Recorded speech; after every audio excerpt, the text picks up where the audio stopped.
السلام علیکم دوستوں، میں ہوں ودود مشتاق اور آج ایک طویل وقفے کے بعد آپ کی خدمت میں دوبارہ حاضر ہوا ہوں۔ اور میرا آپ کی خدمت میں حاضر ہونے کا مقصد صرف یہ ہے کہ آپ کو ایک معلوماتی ویڈیو یا مختلف معلوماتی ویڈیو آپ تک پہنچائی جائیں، اور میری آپ سے یہی گزارش ہوگی کہ برائے کرم آپ میرا چینل سبسکرائب کریں، لائک کریں اور اس کو شیئر کریں۔ دوستو، برطانیہ میں مذہبی آزادیوں کے حوالے سے آج میرا موضوع ہے کہ برطانیہ میں کتنی مذہبی آزادیاں ہیں اور یہاں پر لوگوں کو کس کس قسم کی مذہبی آزادیاں حاصل ہیں۔ دوستو، میں آپ کو یہ بتاتا چلوں کہ برطانیہ میں 600 سے زائد زبانیں بولی جاتی ہیں، اور 100 سے زائد یہاں پر مختلف ممالک کی اقوام اور ان کے متعلقہ جو ریلیٹڈ کلچر ہیں وہ یہاں پر رسم و رواج ان کے جو ہیں وہ یہاں پہ جاری ہیں، اور وہ اپنی اپنی مذہب اور اپنے اپنے عقیدے کے مطابق زندگیاں گزارتے ہیں، یہاں تک کہ یہاں پر ہر طرح کے لوگوں کو آزادیاں ہیں۔ اور خاص طور پر جو ان بڑی بڑی جو مذاہب ہیں جس میں مسلم ہیں، جو یہودی ہیں، سکھ ہیں، ہندو ہیں، جو بڑی بڑی یعنی کہ مذہبی اقلیتیں یہاں پر موجود ہیں، ایون کہ کرسچن جو ہیں جو یہاں پہ اکثریت میں ہیں، انہوں نے بھی اپنی اپنی مذہبی عدالتیں قائم کر رکھی ہیں۔ برطانیہ میں جو مذہبی آزادیاں ہیں وہ قانونی طور پر اس کو تسلیم ضرور کیا گیا ہے، حکومتی سطح پر ان کو تسلیم ضرور کیا گیا ہے، لیکن وہ برطانوی قوانین کو بائی پاس نہیں کر سکتی۔ تو اس سلسلے میں جو حال ہی میں سب سے بڑی ڈیولپمنٹ ہوئی ہے وہ یہ ہے کہ سکھ عدالتیں یعنی کہ سکھ ریلیجن کی عدالت جو ہے وہ قائم ہوئی ہے۔ ابھی 1 جون کو وہ باقاعدہ آپریشنل ہوئی ہے، جس میں 29 ان کے مجسٹریٹ ہیں، 15 ان کے جج ہیں، 3 ان کے رجسٹرار ہیں، اور وہ تمام کے ان میں اکثریت جو ہے وہ خواتین، سکھ خواتین ہیں، جو خواتین کے مسائل کے حوالے سے جو ہے وہ فیصلے کریں گی۔ یہیں سے ہم سٹارٹ لے لیتے ہیں کہ سکھ خواتین جو ہیں ان کو کیا کیا مسائل ہیں، اور ان کو بڑے عرصے سے درپیش مسائل تھے، جن میں ان کی شادیاں تھیں، ان کی علیحدگی تھی، ان کی وراثت تھی، اور ان کے گھریلو مسائل اور گھریلو تشدد کے حوالے سے مختلف مقدمات تھے، کیونکہ جو سکھ خواتین ہیں، سکھوں سمیت بلکہ مختلف جو ایشیائی خواتین ہیں، وہ چاہے وہ مسلمان ہوں، سکھ ہوں، وہ گھریلو تشدد کے بارے میں زیادہ شکایات نہیں کرتی۔ تو اس وجہ سے جو ان کمیونٹی کے یا ان مذاہب کے ماننے والے تھے وہ جو عام عدالتیں ہیں، جو برطانیہ کی عام عدالتیں ہیں، وہاں پر رجوع نہیں کیا کرتے تھے۔ اس وجہ سے وہ لوگ جو ہیں وہ انہوں نے اپنی اپنی عدالتیں قائم کر رکھی ہیں، تاکہ لوگ باہر نکلیں اور ان عدالتوں میں اپنے مسائل بیان کر سکیں اور اپنے مذہب اور اپنے عقیدے کے مطابق ان کا حل تلاش کر سکیں۔ اور یہی عقیدہ اور یہی مذہب جو ہے یہ ان کو جو ہے وہ مزید مضبوط بھی کرتا ہے، اور نہ صرف یہ عقیدہ اور انہیں مضبوط کرتا ہے بلکہ ان کے اندر ایک اعتماد کی فضا پیدا ہوتی ہے۔ لیکن یہ بات طے ہے، جو متاثرین ہیں یا جو سائلین ہیں ان کے لیے ضروری ہے کہ وہ باہمی رضامندی کا اظہار کریں، اور وہ اس بات کو تسلیم کریں کہ جو مذہبی آزادیاں ہیں یا جو مذہبی معاملات ہیں یا جو ان کے کلچر مسائل ہیں وہ کسی بھی طرح جو انگلش قوانین ہیں ان سے نہیں ٹکرائیں گے۔ مسلمانوں کے حوالے سے بات کی جائے تو برطانیہ میں اس وقت تقریباً 4 ملین افراد جو ہیں وہ مسلمان ہیں، اور یعنی ان کی آبادی جو ہے وہ 4 ملین ہے، جن کا مختلف ممالک سے یا مختلف کمیونٹیز کے ساتھ تعلق ہے، وہ یہاں پر آباد ہیں۔ ان کے اپنے مذہبی مسائل اور ان کے کلچرل مسائل ہیں، ان مسائل کو حل کرنے کے لیے انہوں نے بھی اپنی مذہبی عدالتیں قائم کر رکھی ہیں، جنہیں اسلامک شریعہ کونسل اور اسلامک شریعہ ٹریبیونل کہا جاتا ہے۔ اسلامک شریعہ کونسل جو ہے وہ ائمہ حضرات اور مفتی حضرات کے علاوہ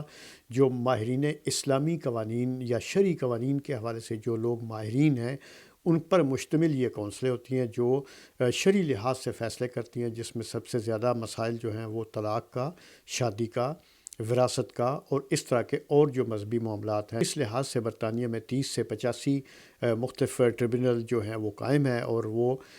جہاں پہ دونوں فریق جو متاثرہ فریق ہوتے ہیں وہ وہاں پہ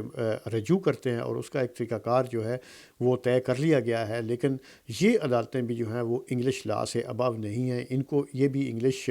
قوانین کو بائی پاس نہیں کر سکتے، اس لیے کہ برطانیہ میں اپنا آئین تو اس کا کوئی تحریری موجود نہیں ہے، لیکن تمام قوانین جو اخلاقیات اور روایات پر مشتمل ہیں وہی قوانین ہیں جن پر عمل درآمد ہوتا ہے، اور آج تک جو ہے وہ برطانیہ ان قوانین پر عمل درآمد کرتے ہوئے وقتاً فوقتاً ان میں تبدیلی ضرور آ جاتی ہے، اور وقت کی ضرورت کے مطابق اس میں ترامیم بھی کی جاتی ہے، ان میں ایڈیشن بھی کیا جاتا ہے، لیکن وہ قوانین جو ہے ان پر پابندی لازم ہوتی ہے۔ اس کے بعد برطانیہ میں تیسرے نمبر پر یہودیت ہے، جنہوں نے اپنی عدالتیں قائم کر رکھی ہیں۔ یہودی مذہب میں جو مذہبی عدالتیں قائم کی گئی ہیں وہ ان کو بیتھ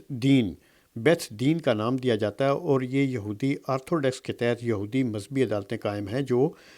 یہودی عقائد کے مطابق شادیاں، طلاق اور دیگر مذہبی امور کے بارے میں فیصلے کرتی ہیں۔ خاص طور پر کوشر سرٹیفکیٹ بھی جاری کرتی ہیں، اور وہ بھی اپنے فیصلے شریعہ کونسل کی طرز پر ہی کرتی ہیں، تاہم ان پر عمل درآمد جو ہے وہ رضاکارانہ طور پر ہوتا ہے۔ یہودی مذہب میں تبدیلی کے حوالے سے بھی اگر کوئی بندہ آنا چاہے یا مذہب تبدیل کرنا چاہے یہودیت کے حوالے سے، تو اس کا بھی فیصلہ جو ہے یہ مذہبی عدالتیں ہی کرتی ہیں۔ یہ مذہبی عدالتیں یا بیتھ دین جو ہیں وہ لندن، مانچسٹر اور مختلف شہروں میں قائم کیے گئے ہیں، جہاں پر یہودی اپنے عقائد اور اپنے مذہب کے مطابق جو ہے وہ اپنی فیملیز یا اپنے جو لوگ ہیں اس عقیدے کے ماننے والے، ان کو جو مسائل درپیش ہوتے ہیں اس کے بارے میں وہ فیصلہ کرتے ہیں، لیکن مذہبی فیصلوں پر عمل درآمد جو ہے وہ باہمی رضامندی سے ہی کیا جاتا ہے۔ برطانیہ کی جو مسیحی آبادی ہے جو زیادہ تر وائٹ ہے، اور ان کی تعداد اس ملک کے 82% لوگوں پر مشتمل ہے، انہوں نے بھی اپنے مذہبی عدالتیں قائم کر رکھی ہیں، اور وہ چرچ آف انگلینڈ کے تحت یہ عدالتیں قائم ہیں، جو برطانیہ کے تقریباً 22 شہروں میں یہ عدالتیں قائم ہیں، اور یہ کیتھولک عدالتیں مسیحی عقائد کے مطابق ٹریبیونلز قائم کرتی ہیں جو شادیاں یا ان کی شادیوں کی منسوخی کے حوالے سے فیصلے کرتی ہیں۔ برطانیہ کی قدامت پسند مذہبی قوتیں ریاستی نظام میں مبینہ ایک خلا کے باعث تقویت حاصل کر رہی ہیں، اور ان کی ثقافتی اور مذہبی اقدار مضبوط ہوتی چلی جا رہی ہیں، اور یہ عدالتیں فیملی اور سول معاملات اور ان کے تنازعات کے حوالے سے اپنے اپنے مذہبی عقائد کے حوالے سے فیصلے کرتی ہیں۔ واضح رہے کہ اکثر مذہبی عدالتوں کا فوکس شادیاں، علیحدگی، طلاق، وراثتیں، فیملی تنازعات، وراثتی تنازعات، ان تنازعات کو مذہبی قوانین اور شرعی قوانین کے مطابق وہ فیصلے کرتے ہیں۔ ان مذہبی عدالتوں کے فیصلوں کی سول لا یا برطانوی قوانین میں کوئی قانونی حیثیت تو نہیں ہے، لیکن ان کا مانا جانا یا ان کی ریسپیکٹ جو ہے وہ متعلقہ مذہب کے اندر کی جاتی ہے۔ یہی وجہ ہے کہ برطانیہ میں جو مذہبی آزادیاں حاصل ہیں ان کا فائدہ اٹھاتے ہوئے یہاں پہ جو بڑے بڑے مذاہب ہیں انہوں نے اپنی اپنی شرعی اور یا اپنے مذہب کے عقائد کے مطابق عدالتیں قائم کر رکھی ہیں، جن کا بنیادی مقصد یہ ہے کہ وہ لوگ جو ان کے مذاہب یا ان کے عقائد کو تسلیم کرتے ہیں اور وہ اس کمیونٹی کے ساتھ جڑے ہوئے ہیں، تو وہ اگر انگلش لا میں ان کو ان کے مسائل کا حل نہیں ملتا تو وہ بالآخر اپنے مسائل کا حل جو ہے وہ اپنے شرعی قوانین یا اپنے مذہب کے مطابق ڈھونڈنے کی کوشش کرتے ہیں، اور اس مقصد کے لیے وہ اپنے اپنے ان لوگوں کے یا اپنے ان ٹریبونل کے پاس یا ان مذہبی عدالتوں کے پاس آتے ہیں، جہاں پہ آ کر وہ اپنے تنازعات کے حل کے لیے رجوع کرتے ہیں۔ ہندوؤں نے بھی اپنے ٹیمپل کے اندر کچھ ٹریبونل ٹائپ جو ہے وہ عدالتیں قائم کر رکھی ہیں، جن کو باقاعدہ جو اسلامک شریعہ کونسل یا یہودیوں کے یا سکھوں کی عدالتوں کا وہ درجہ حاصل نہیں ہے، لیکن ان کی اپنی ہندو کمیونٹی جو ہے وہ بھی وہاں ٹیمپل کے اندر جا کر اپنے مذہبی معاملات جن میں تنازعات بھی ہوتے ہیں، شادیوں کا، علیحدگی کا اور وراثت کا اور دیگر جو سول میٹرز ہوتے ہیں ان کا وہاں پہ جا کے وہ رجوع کرتے ہیں، وہاں پہ بھی ان کی مصالحت کروائی جاتی ہے۔ اور یہی وجہ ہے کہ دنیا میں جن لوگوں نے بھی ترقی کی ہے انہوں نے یہ سوچ کر ترقی کی ہے کہ مذہب کو اپنی جگہ پہ رکھ کے پریکٹس کیا جائے، اور ریاستی امور جو ہیں یا ریاستی معاملات جو ہیں ان کو اپنی جگہ پہ جا کے پریکٹس کیا جائے، اور یہی ان کی بڑی ترقی کا راز ہے۔ بہت شکریہ دوستو ویڈیو دیکھنے کا، امید ہے آپ کو پسند آئی ہوگی۔